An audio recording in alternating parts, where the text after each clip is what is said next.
panahon nato niya na ang mundo puno po sa pagpapanggap.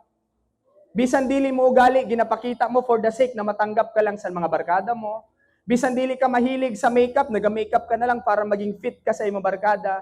Bisan dili ka mahilig maglakat-lakat, maupod ka na lang kasi dili ka hindi ginatanggap kasi ngani boring ang life mo, masyado ka killjoy. So dili ka kay ikaw, para lang mag-fit in ka sa mundo, para lang parang tanggapon ka sa mga tao sa palibot mo, you try to become someone na dili ikaw.